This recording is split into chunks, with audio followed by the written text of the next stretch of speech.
Ladies and gentlemen, let's not waste any time. Let's welcome Gareth Cliff with the loudest round of applause.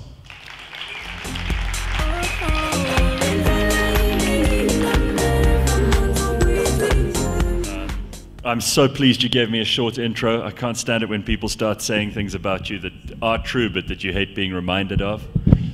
Ladies and gentlemen, thank you very much for having me here. If you're in the music business, I'm really sorry to hear that. Only because I know how difficult it is. I'm not in the music business, you know that. I have people asking me all the time if I can help them get into the music business, and obviously I can't. But I have such a love for the product of the music business that I was talking to Terry Singer, who's coming on a bit later on. He's got a collection of some 6,000 LPs or something at home. And I have 2 rooms in my house dedicated to just storing music and listening to music.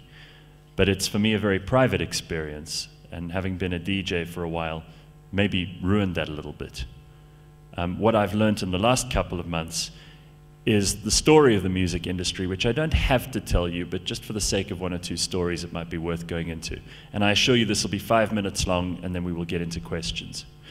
So in the 80s and even the early 90s, the music industry was just a gold mine. You could have made so much money. If you were one of the big record companies, it was an endless source of golden eggs and revenue.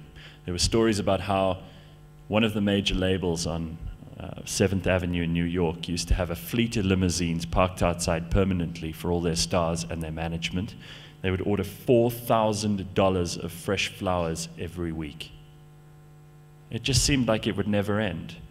And then came Napster, and then came a whole horde of other pirating sites. And instead of figuring out that the best way to do this was to learn about the new mechanism for delivery, and to treat it like that. I know John Mellencamp is a fan of that, and some people were. There were others who said, no, let's get the lawyers involved, which is usually a very bad idea. And of course, we all know how that ended. It went very, very badly for the music business. And now, the relevance of labels is in question. Artists have to make money by merchandising, by performing. If they don't do live gigs, CD sales just aren't going to make them wealthy enough to do just that. Even if you sell hundreds of thousands, which is tough enough to do these days. So all those guys who thought that they knew what they were doing retired with their millions, dissolved most of the major companies. I mean, there are a couple of record companies that are struggling along, but they are not much relied upon for advice by anyone anymore. These were the guys who Whitney Houston and Michael Jackson were scared to ask questions of. And these fuckers are now retired on huge piles of money. And nobody really cares for their opinion because their opinion is irrelevant. They didn't move with the time. Radio is 100 years old. It's past its sell-by date, some people would say. A human rarely gets to 100 years old without developing some crankiness and mental illness and physical deficiency. But radio is over 100 years old, and it's time for change. And the mechanism for delivery is the thing that changes. You see, music will carry on. Music will always be something people want. It'll always be something that people need. It'll always be something people engage with. That's never going to go away, and it's never going to get weaker. It's only going to get bigger and better and stronger. But the means of delivery has changed. And the same is true for radio. Now, I don't have to tell you in this room that if you want a TV series anymore, you don't have to wait for it to come on to TV.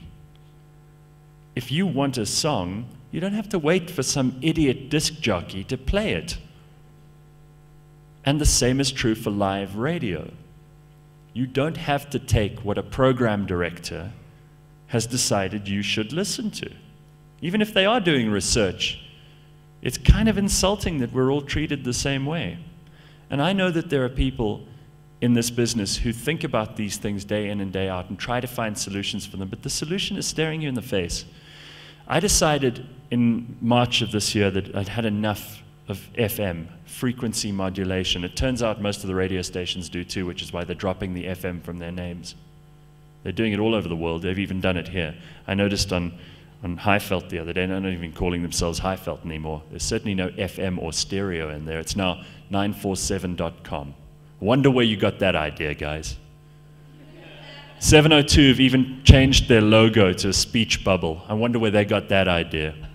And if you look at their description of what they call themselves now, they're not even saying they're a radio station. They're saying they're a multi-dimensional platform, content hub, delivering conversation. Go and read what we were about back in March and what we still are. Now, I'm not saying they're getting all their ideas from us. I'd be flattered if they were. I'm not even saying I got my ideas freshly and originally from nowhere. To me, there were always a couple of examples that you just needed to pay attention to catch on what the world is doing.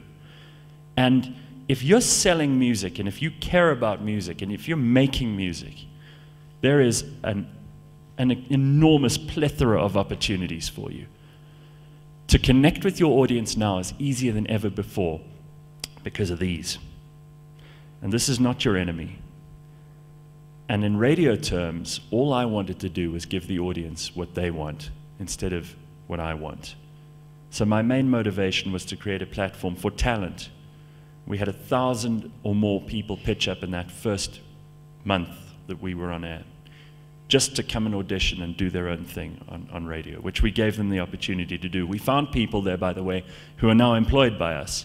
And we're growing. We've got a 12-hour lineup, 5 days a week on cliffcentral.com. I'm enormously proud of where we've got to. Here's an interesting fact, because everybody's asking me for numbers. From August the 1st until September 23rd, we had 1 million podcasts downloaded. So this is catching on, even if traditional media agencies and radio are not. The audience know what they're doing, and they know where to get what they want. And it's not just me, by the way.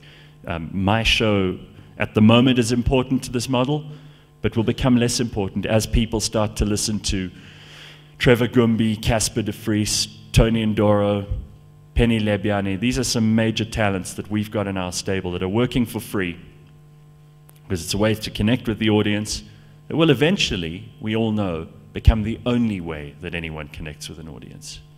So what I'm thrilled to tell you about today is that things are changing, and they're changing for good.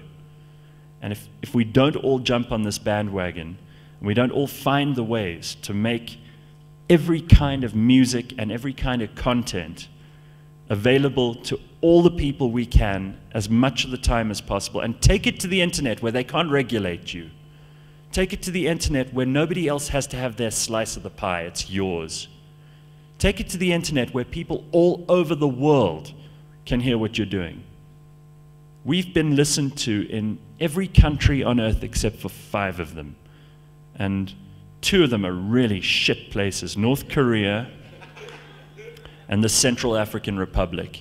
The others are countries you probably never heard of, like French Guiana and Papua New Guinea. Maybe you've heard of them, but they're not very interesting. I mean, in Papua New Guinea, they were still eating people 100 years ago. So I'm very, very pleased with where we're going. Obviously, you must not expect support from traditional media.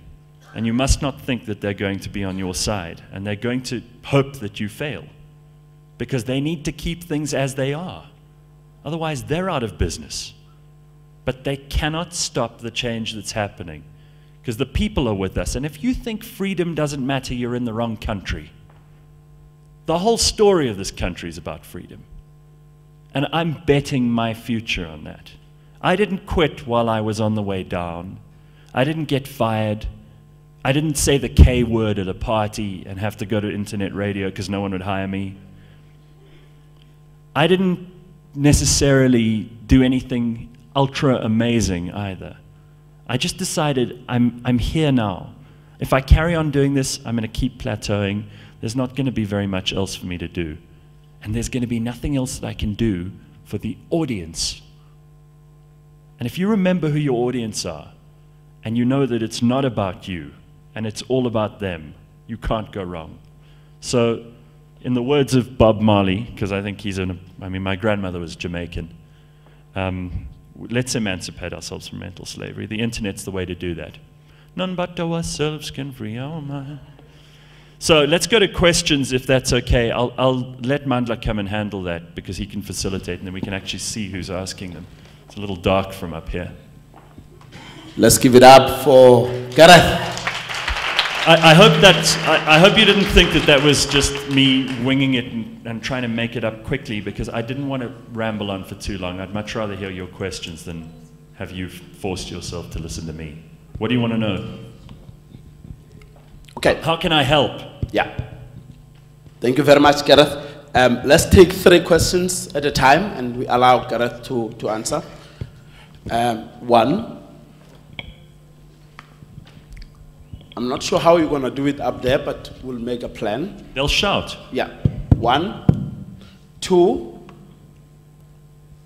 All right, can we just do 1 and then move on to... I can't remember. I don't have a good memory for this stuff. So if we go 1 at a time, it's probably easier. Yes, sir. As much as you've said that the internet's the way to go at the moment, a lot of us know that in order to get a bigger name, you need to be played on the radio station still at the moment. What is your advice for us to get that airplay? And the other question is, would you advise that we get the airplay before getting a record company on board, or after only and waiting? I am not in any position to advise you on the second one. I do not know the industry well enough to be able to... There are people in this room who are far more qualified to answer that than me, so I abdicate, if you don't mind, on the second. As far as the first goes, it has been proven in this country the only way to get your song played is to bribe somebody. But they've stopped doing that at the SABC, which, I mean, it was kind of a good revenue source for program directors who get minimum wage. I don't know what they're going to do for a living now. I don't know. I think you've got to be on radio, because radio is still where the mass audience is, right? And as much as I believe what we're doing now is the future, we don't have critical mass yet. We'll get there. I'm convinced we'll get there. But pursue your own channels at the same time as you seek to have the radio stations play you. And all I can suggest is that often what they want is vapid, boring, commercial stuff. And I know that that's frustrating for real musicians, because you want to do what matters to you. I get that. It's one of the reasons I couldn't work in radio anymore. So although our content may be different, I think our paradigm, our predicament was the same. Radio stations are still run on the model of 1983 or so, where a program director sits with a bunch of people who are his music selection committee. And in every radio station, don't believe it's any different anywhere. And there are a couple of people who have louder voices than others. If you can find out who those people are, get them on your side. There's usually a program director who makes the final call on that. They are very, very interested in research. They're just trying to play the songs that'll bring the biggest audience to them. Because even in radio, music is no longer a unique selling point. You must be on all the stations. And if you can prove it on one and you can get on one, they'll all copy each other anyway, because they're bankrupt in terms of ideas. Get onto as many of them as you can. Use them to your own advantage. Make sure you get lots and lots of airplay. If you can do that, I'm pretty sure people will figure out whether you've got a great new song out there or not. But I can't tell you how you can get into the heads of some of these morons who run these radio stations. That I can't help you with. If I could get into their head, I might have stuck around a little longer. Okay, the second question was coming from there. Yeah. By the way, does anyone here work in radio? Yeah, up there. Shame, I'm sorry about that. Mike? Sure. Don't worry, you'll get out eventually. It's your Robben Island, my friend. Nice. Yes? How's it going, man? Hey, Tell me, the development of technology in terms of making it easier to get, say, on air, and for instance, your station, I can't imagine it's the traditional studio setup with mixing desks and the whole, you know, thing, but it looks pretty much like a radio studio. What do you think it's becoming easier to get access to online and sort of, you know, producers on their laptops and stuff like that? Do you think it's becoming easier to get your stuff out there and get online and get in touch with? Use social media. You don't have to have a huge following to get this right, because a lot of very talented, very clever artists have only become noticed because of their social media. You know, it used to be that you had to get a record deal, they had to market the hell out of you, they had to get you airplay. These days, if you put a really good thing on YouTube or in Beatport or anywhere else, you can become an overnight sensation. It is possible. It's a lot harder because there's so much on there. But people are not stupid, and they're paying attention. If you think you've got something special, test it. Put it out there and let's see what happens. At least the worst that can happen for you if it doesn't go right is that you will still have that content first in your own name, instead of signing it over to someone else.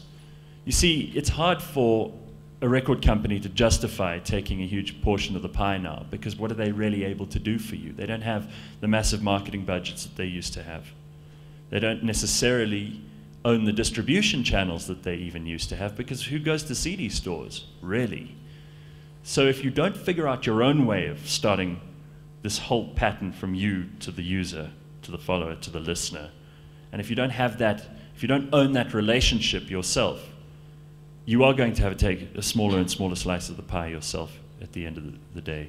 I do think things are changing. Technology can help you, but it can be frustrating. I mean, let's not kid around. What is encouraging here in South Africa is data costs are coming down by the day. I'll also tell you that we haven't had in any point in Cliff Central's last 5 months any complaints about the cost of data. In other words, if people have stopped listening, which we haven't seen in the live listening figures, it seems more or less consistent. If they have stopped listening, it's not because it's costing them too much. We figured out that it's 25 cents to R1.50 an hour to listen. So it's really not a big deal. You can't even buy chappies for R1.50 anymore, and that doesn't last an hour. So again, these cell phones are becoming so ubiquitous that they say in sub-Saharan Africa there are going to be another 500 million smartphones before the end of next year. That's incredible. This device is what everybody uses to connect to their friends, the content they care about, and everything else. So fish where the fish are. Go for the places where you know people will be. I mean, it's cheesy as hell, but you know, Instagram and Twitter, not so much Facebook anymore, because they're starting to complicate the way we share things, and they're starting to commercialize the way we share things. You've got to be prepared to do a lot for free before you can charge. That's the other thing. If you believe in it, I know that nobody here will be stopped by practicality, by the fact that you have to, in pragmatic terms, develop a following and all of that. It'll almost happen organically if you're doing the right thing. And just believe in yourself. You know, the individuality and authenticity are now at a premium. And particularly with young people, you can't bullshit them or spin or market them nonsense anymore, because they've got enough channels to the truth. So if you have anything that isn't honest in your communication, you're out. It's almost as if the performance is done and it's now down to being real. People crave that reality. It's all we want from each other. I hope I've answered that reasonably well. Yeah. Hi Gareth, you said fish where the fish are. Some people fish to throw it back in the water, and some fish because they want to sell the fish. Are we still talking about music? Yes. Now, talking about music, where at the moment some of these guys compose music and they make a lot of money from rights. So actually that's kind of a transaction and a sale.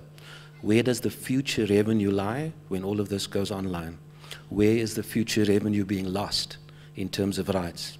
And then in response to that question earlier, I think when you're looking as to where to place your music, one can place it all over. But if you start to look at which radio stations generate the biggest income, it means a bigger income for yourself.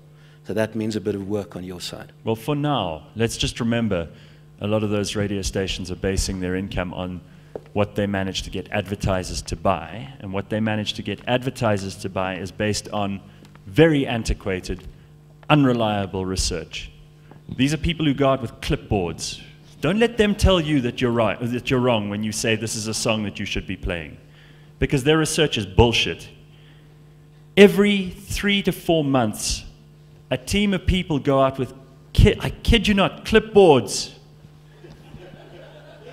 And they give you a research diary, which consists of a couple of pages where you fill in whether you drank a Coke, whether you listened to the radio at this time or at this time, whether you watched this TV show. And I know, because I filled one in. Once, I'm the only person I know who's ever filled one of these in. They brought it to my flat. They probably handed about 5 of them around my block of flats when I was still living in Morningside. So that means it skews the whole number in any case, because they just multiply you by 10, and they say you're 10 people.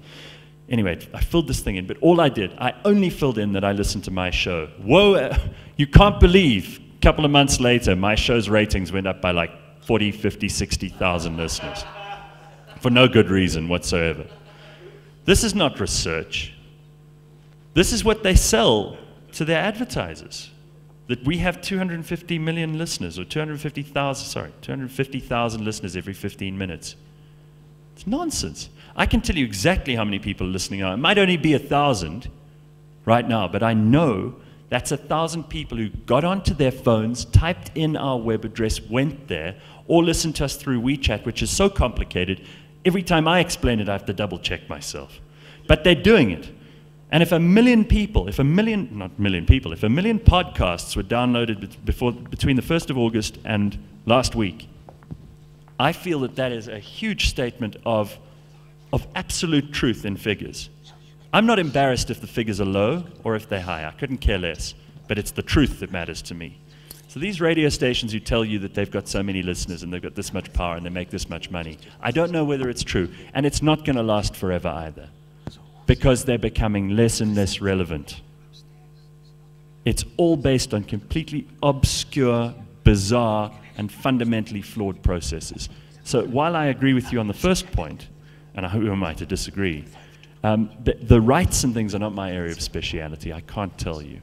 What I can tell you is that what we found, intellectual property and content, I'm afraid the sad reality is that that stuff is not important. And lawyers can try and cover your backside as much as you want, but I'm giving away our content for free. And I'm also selling it to clients if they're prepared to buy it, and they can use it wherever they want. But the content itself, I can't be tied up in authorship. I can't be concerned about who's copying me or who's using my material illicitly, because in this world now, the one thing we all have to come to terms with is that transient ownership is more important than actual practical ownership to most people, particularly when it comes to content, music, movies, TV series, radio programs. If people like it, they're going to share it around, and it's going to go everywhere, and it might go viral, and if you're lucky, it will get everybody talking. The guy who produced Game of Thrones said, when he was told that it's the most pirated thing in television history, he said, cool, what am I going to do? It's making my program very famous, it's making my show popular, and he's worried about who will pay for it after that. But to try and force a change in behavior, as the record companies have tried to do, just leaves you at the back of the queue. I'm sorry, but what you create is only yours when you first put it down, and after that it becomes everybody's. I feel that way. I don't know if I'm absolutely right there. There may be examples where I'm completely wrong. I don't care about what happens to my content after I put it out there. If you listen to it live, you hear it the first time. After that, it belongs to everyone. Any question this side?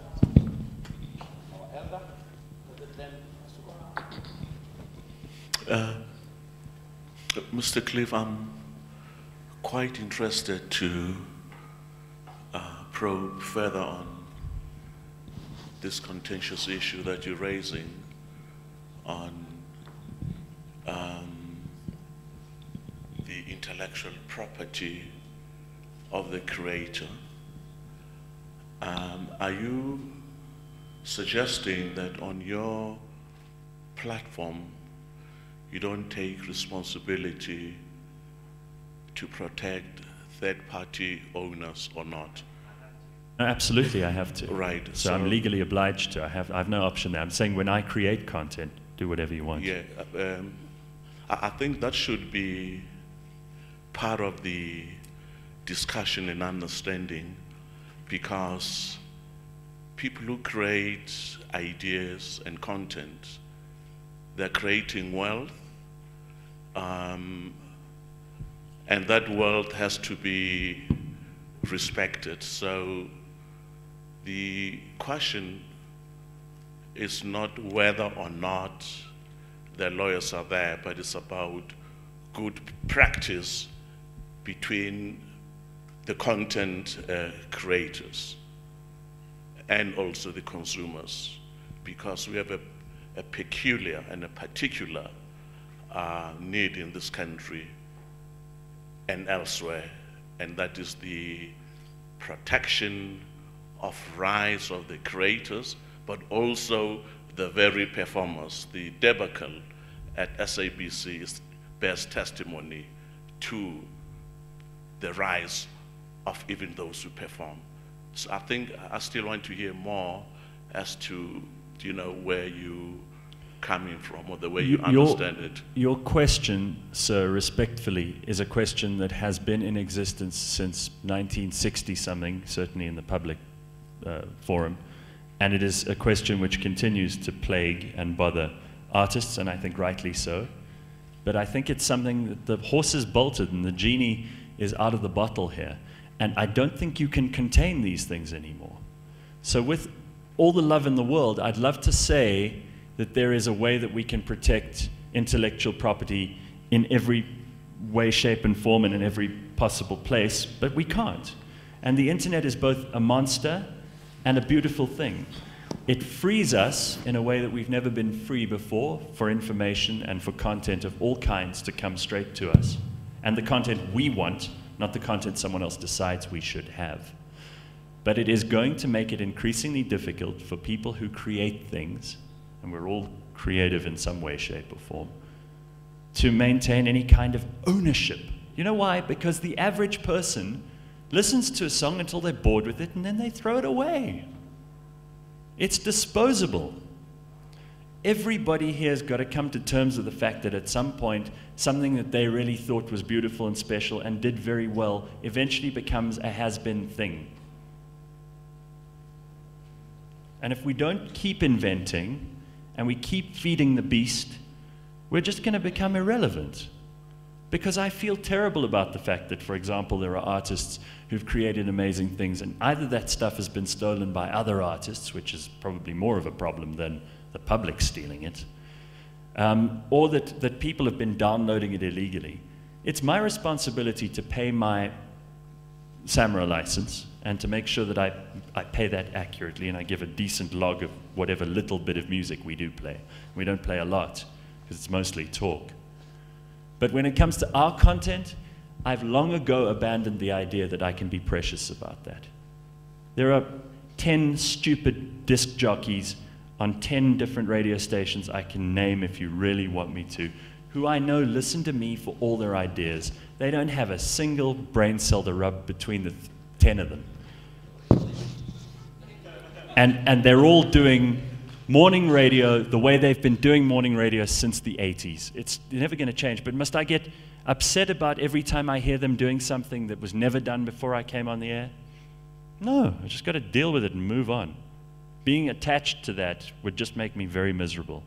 Or I'd have to call the lawyers in, as you pointed out, which is very expensive. So you can decide.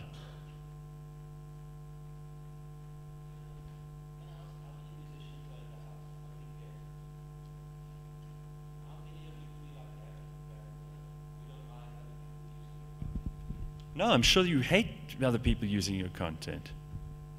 Who likes it?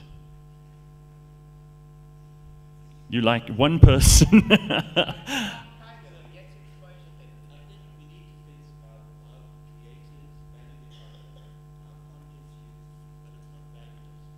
No, it's not valueless. No, I'm not saying it's valueless. It's extremely valuable. But what are you going to do? What are you going to do to stop these people? You can go one of two routes. You can get to the lawyers, and you can try to fight this. It's going to become expensive, and we all know it's hard enough to make the money in the music business, let alone to spend it on lawyers. Or you're going to come to terms with it in some other way. I don't know. I really don't have all the answers. I'm still figuring it out myself. And on my model, it's easier, because I've already abandoned those problems that you have with this. I've given up on the intellectual property angle. And I think that the more the merrier, the more start their own internet, audio, radio, content hub channels. I'm happy with that. Bring it on. But if you haven't found a way around that, trying to change the population of the world's behavior is a very much more difficult task than just going with the flow. I don't know what the answer is.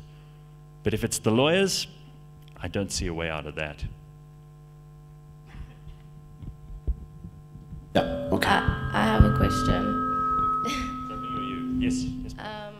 Why did you decide to make it mostly a talk show when you know that people love music and they want to hear different types of music? I mean, you could bring a whole lot of different music from SoundCloud that you've heard and want to share with the people.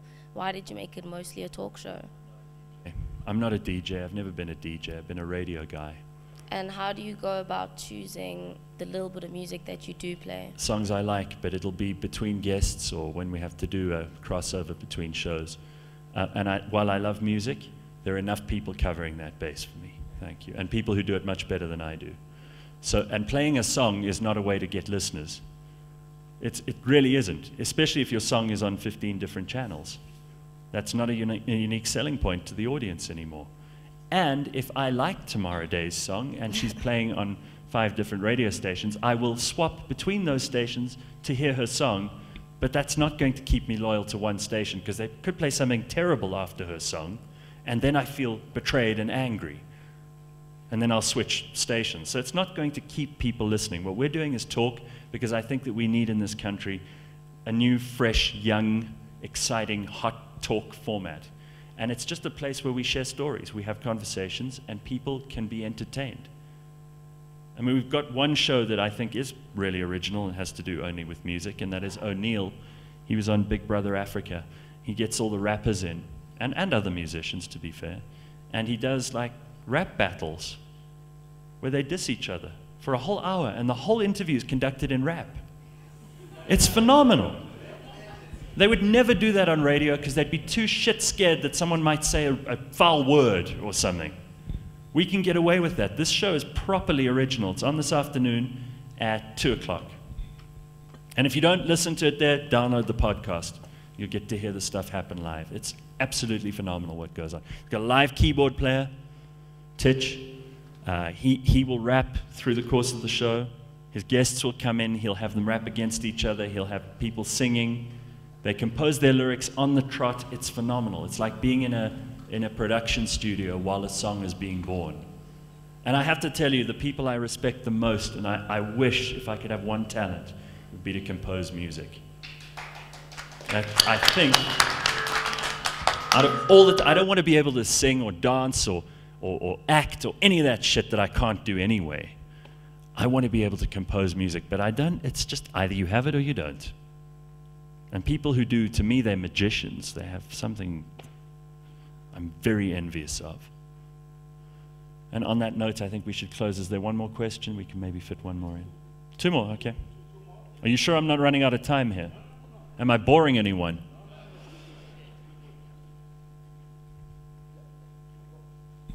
Hi, Gary. How you doing?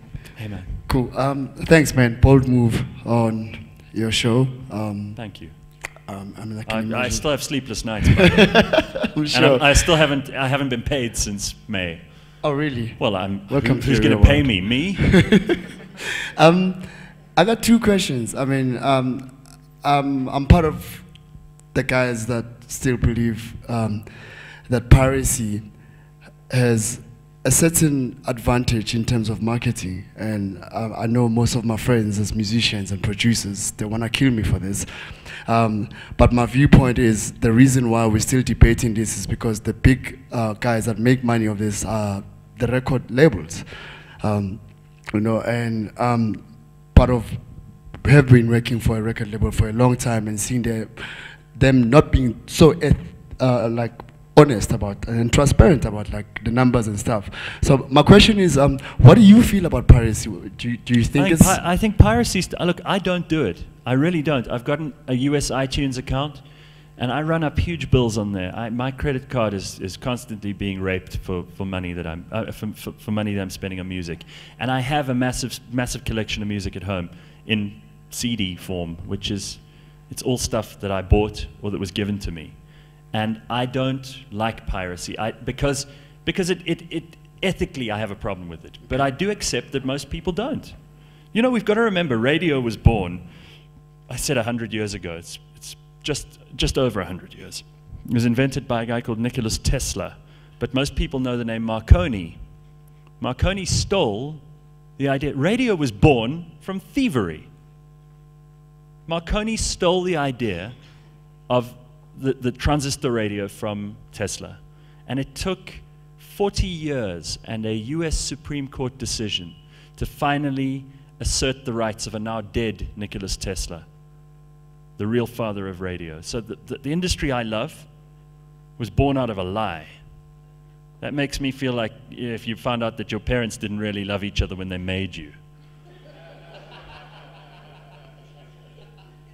So what I like to take from that story is the fact that the technology will change. The delivery format, the means of use will change. But that the content, the kind of stuff you're discussing here today, will always remain relevant and important. And please believe me, the music that you make will live on all kinds of formats. There may be ways that we won't even have to carry a device anymore, where you imagine the song and it'll pop up. And you've got a thing in your ear here. It's going to be something. I'm telling you, people are going to be, you think people are distracted now? Wait till they start implanting stuff in us. You won't even know whether someone's talking to you or not when they're talking to you. Whether it isn't just a mixtape they've got going on of like, yeah, yeah, meanwhile they're listening to a song. It's just around the corner. What I really value is real human interaction, and that you can't supplant with anything else, especially live human interaction. It's one of the reasons I hate television, is that TV for me feels like a performance. It doesn't feel like it's live. Whereas radio has always been real time, me and you. Anything can go wrong, and I love it when things go wrong. It's so exciting when someone drops something in the background and you hear it clang and they go, oh, we're having technical problems. No, you're not having technical problems. You're a dickhead. You just dropped the thing. Be honest. Share that with your audience. It's the only way you'll get to connect with them properly. Did I stray from the point? Piracy is bad, okay? Drugs are bad too. So is alcohol. Do what you can to stop it, but you can't tell everybody what to do. And if you try, you're going to be tired and gray and old and fucking frustrated. So if you have principles, live by them. But please don't try and force other people. It sounds like the church.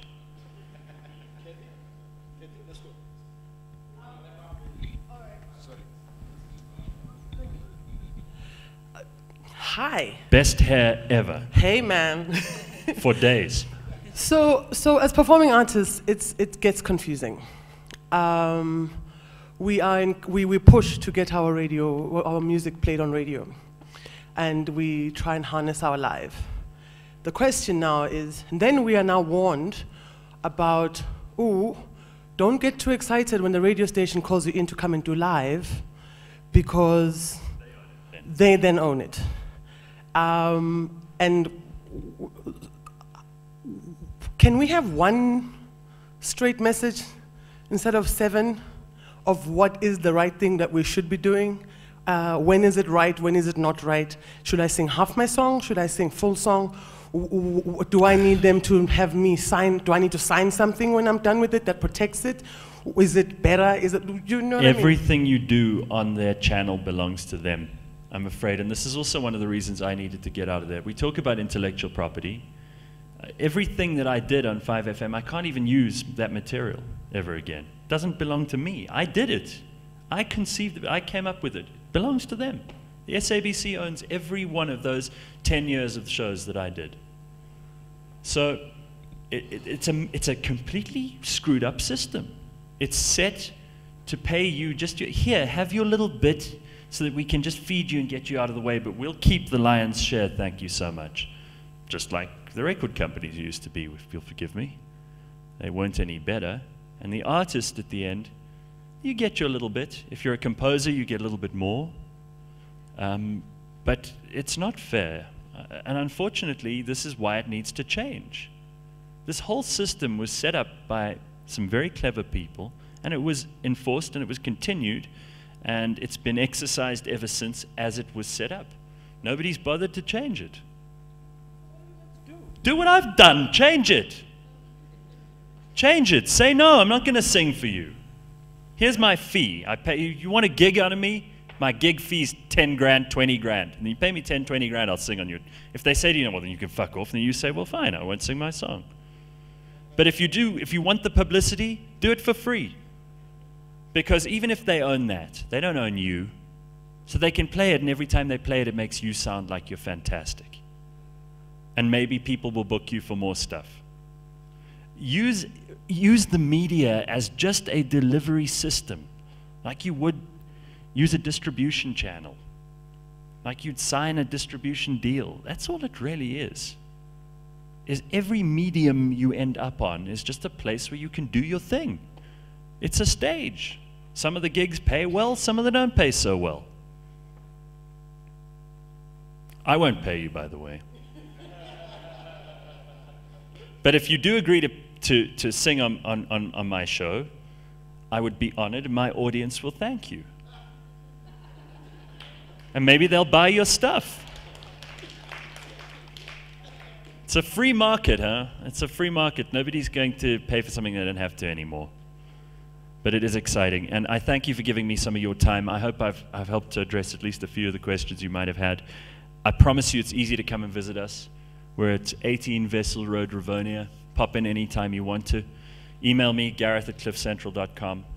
Come and listen to what we've got. We've got such a lineup, such an incredible stable of talent already. And if Trevor Gumby can start his show, his first show that he did, like this. I had to fire my Zimbabwean maid because she caught me masturbating and my wife didn't approve. Then you know we're edgy and we can get away with pretty much anything. Nobody can stop us. It's the future. Thank you very, very much.